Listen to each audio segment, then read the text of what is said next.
أعوذ بالله من الشيطان الرجيم بسم الله الرحمن الرحيم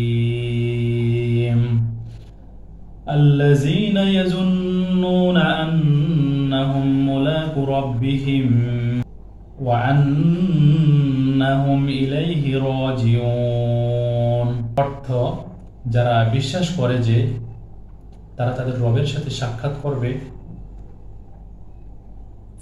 এবং তারা তার দিকেই ফিরে যাবে। সূরা আল বাকারা আয়াত 46। আল্লাযীনা ইয়াযুন্নুনা আন্নাহুম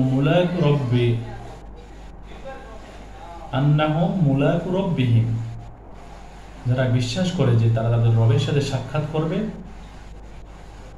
ওয়া আন্নাহুম ইলাইহি রাজিউন, তারা তার দিকে ফিরে যাবে। এই আয়াতে মুমিনদের কথা বলা হয়েছে, যারা ঈমান আনার পরে যারা বিশ্বাস করে যে তাদের মৃত্যুর পরে আল্লাহর সাথে তাদের সাক্ষাৎ হবে এবং সেই সাক্ষাতে তাদের জীবনের যে আমরা যে জীবন যে হায়াত আল্লাহ তাআলা আমাদেরকে দিয়েছেন, সেই হায়াতে আমরা কি কি করেছি কি না করেছি সেগুলো হিসাব নেবেন। একজন ঈমানদারের অবশ্যই আখিরাতের উপর বিশ্বাস রাখতে হবে। মালিকি ইয়াউমিদ্দিন, আমি বিচার দিনের মালিক। তাহলে আমরা আখিরাতে আল্লাহ তাআলা সূরা ফাতিহার মধ্যে বলেছেন যে মালিকি ইয়াউমিদ্দিন, বিচার দিনের মালিক। তাহলে আমাদের বিচারের দিনে অবশ্যই আমরা আল্লাহ তাআলার মুখোমুখি হব, এই বিশ্বাস আমাদেরকে রাখতে হবে এবং সেই বিশ্বাস রেখে আমাদের কর্মফল, আমাদের কর্ম অনুযায়ী সেখানে আমরা ফল পাবো। যে আমাদের কর্ম যদি ভালো হয়, আমাদের কাজকর্ম, আমাদের চলাফেরা, আমাদের ইবাদত যদি আল্লাহকে উদ্দেশ্য করে হয়, আল্লাহ তাআলার নির্দেশিত পথে এবং রাসূল সাল্লাল্লাহু আলাইহি ওয়াসাল্লামের নির্দেশিত পন্থায় যদি হয়, তাহলে আমরা আখিরাতে যে বিচার দিন, যে পরকালের যে বিচার দিনে সেখানে আমরা জয়ী হতে পারবো। যে আমাদের কর্মফল অনুযায়ী আমাদের বিচার হবে।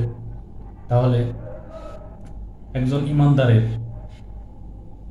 ঈমানদার কখনো সে পরকালকে অস্বীকার করতে পারে না, যদি সে ঈমানদার হিসাবে সে দাবি করে। একজন ঈমানদারের সবসময় ভয় থাকে যে কোনো কাজে কর্মে যে এটা কোনো কোরআনের বিপক্ষে যাচ্ছে কিনা, আল্লাহ তাআলার আদেশের বিপক্ষে যাচ্ছে কিনা, আল্লাহ তাআলা যে আমাদেরকে যে নিষেধ করেছেন এটা সেই কাজটা কি আমার দ্বারা হয়ে যাচ্ছে কিনা। সবসময় মৃত্যুর ভয় থাকে, কারণ মৃত্যুর পরে যখন পরকালের জীবন শুরু হবে এবং এক পর্যায়ে আল্লাহ তাআলা আমাদের পরকালের সেই বিচার দিনে হাসরের ময়দানে আমাদেরকে কি করতে হবে, মুখোমুখি হতে হবে আল্লাহর সামনে। আমরা দুনিয়াতে হয়তো অনেক চলচাতুরি করে মিথ্যা কথা বলে আমরা পার পেয়ে যাই, কিন্তু আল্লাহর সামনে যখন হাজির হব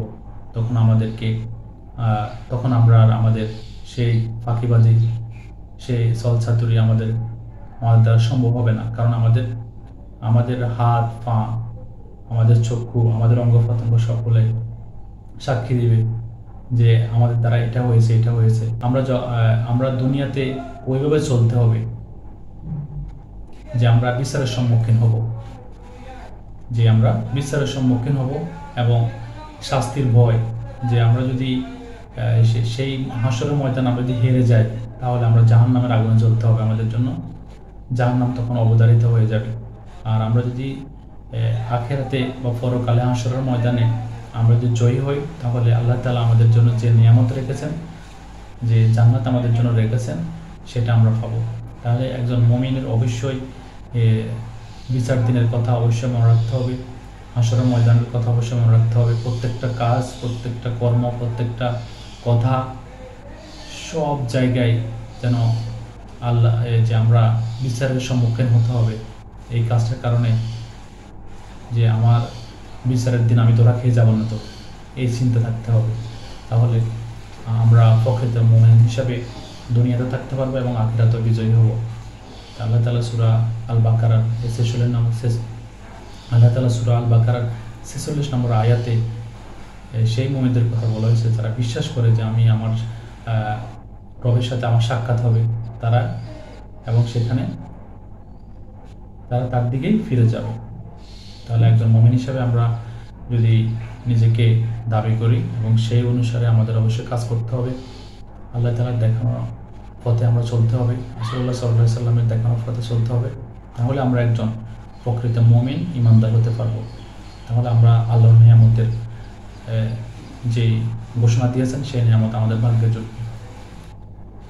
আমরা যেন সেই নিয়ামত আল্লাহ পাই, সেই নসিব আমাদের, সেই হেদায়েত আমাদেরকে দান করেন। আমিন। আসসালামু আলাইকুম ওয়া রাহমাতুল্লাহি ওয়া বারাকাতুহু।